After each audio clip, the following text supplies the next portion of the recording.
why you might be single? You know why? Because I'm ugly and have a bad personality. You stop it. Do not talk about my friend like that. No. It was sarcasm. No. It's because you push your cat around in a stroller. Yeah, that's probably it. That's probably it. That's what did it. That's more contributing than what you said.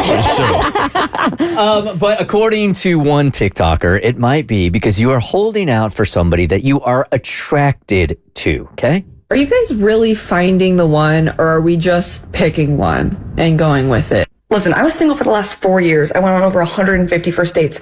I was so sad about being single that I did my dissertation on romantic love and technology. So I've read a lot of the research here, and there's some really interesting insights. Long story short, people are picking, and they're happier for picking than for thinking that there's a perfect match out there. So 50% of singles in the Match.com study of 2022 found that they fell in love with someone who they initially weren't attracted to.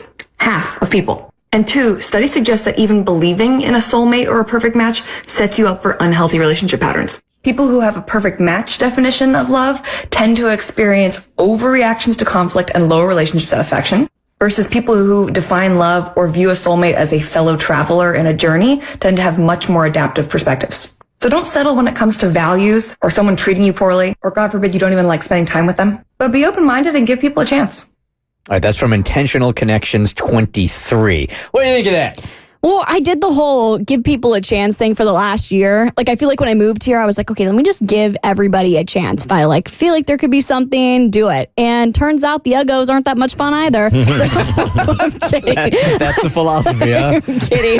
And so I was just kind of like, I'm getting so burnt out in my dating life because I feel like I'm just constantly throwing things against the wall to see what's going to stick. And now I'm kind of waiting for someone that I am actually kind of excited about. I feel like if I'm going to choose a person to walk through life with, I want all of those stupid things that maybe sound petty. I want to feel like I have a crush on them, and I want to feel like I'm excited to see them. I don't want to feel like I'm just picking anybody and deciding, well, this is good. I want to feel like I've actually put some thought and effort into this process. So I have shared before, the first time I met my husband, I was not there wasn't that crush, attraction, infatuation, anything like that. We met and we hung out and then we parted ways and that was it. I wasn't thinking oh, this is a guy I want to date or anything like that. I just didn't have that immediate reaction. And then he hits me up 2 weeks later and writes the slyest and just quick-witted, hilarious email, and I wish I still had it, but that's lost at kitten@wkqq.com. And we went on our first date, and that's where I became very attracted to him, and because it just wasn't on my radar the first time we met, but since we were going on a date, so I do think there's some legitimacy there as far as you can meet somebody and not be attracted to them, and then all of a sudden be like, oh my God, this is my one. So I've met 2 women in the course of my life that were in arranged marriages. That's crazy. Both from out of the country and then moved here to the U.S. and didn't know who they were marrying and ended up marrying this person because they were supposed to marry him. And yes, divorce could have been an option in both of them, but they both said the same thing. We didn't choose them for attraction. We were told we had to get married, and then we chose to like and then love each other. I am curious if this is a little bit like finding a needle in a haystack. But is there any...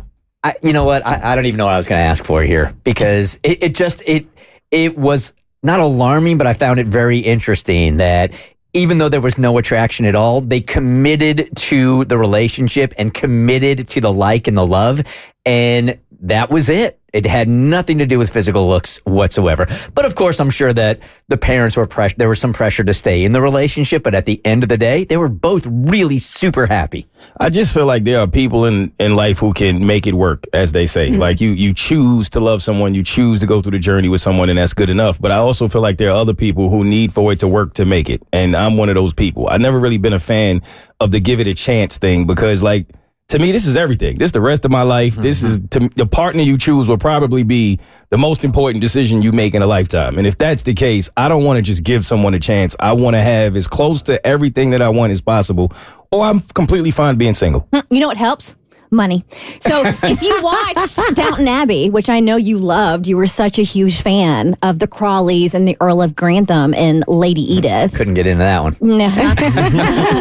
Bridgerton all day, though. Yep. So, so Cora and Robert got married, and it was essentially like an arranged marriage. So back in the day, like in the late 1800s, early 1900s, they were doing like somewhat arranged marriages between British royalty or like socialites, earls, dukes, and stuff like that with American women who had a bunch of money. So like in the booms of the industrial era, and they made their money on the railroads and things like that. So these Americans have all this money, and these English people are like poor AF, but they have titles. So they would like arrange them together. And that's what happened to Cora and Robert. And they didn't like each other in the beginning, but then after a year of being married, they fell madly in love. Well, I'm glad the writers wrote it that way, so that they can have their happily ever after. Clearly, it wasn't based on reality. But yeah, like I said, I mean, the two that I knew, that they just committed to it. Like there was no option in their heart. Even though legally they could, it would have been a hassle for both families. So maybe there was that underlying pressure, but at the end of the day, they're still married. I also just feel like this specific narrative is typically only pushed on women. Like I've never seen somebody look at a man and go, have you thought about giving her a chance though? Like, have you thought, like the attraction will grow? I feel like that's only something that's typically said towards women.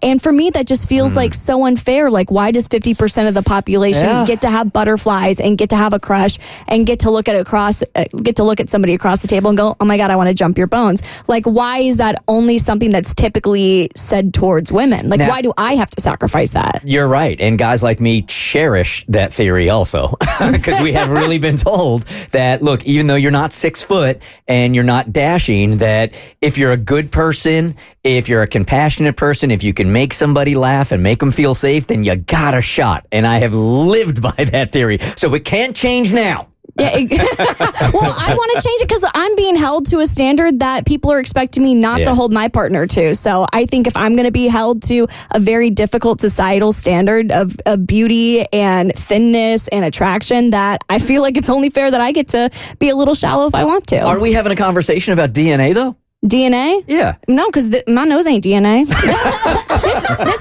is Dr. Pearson.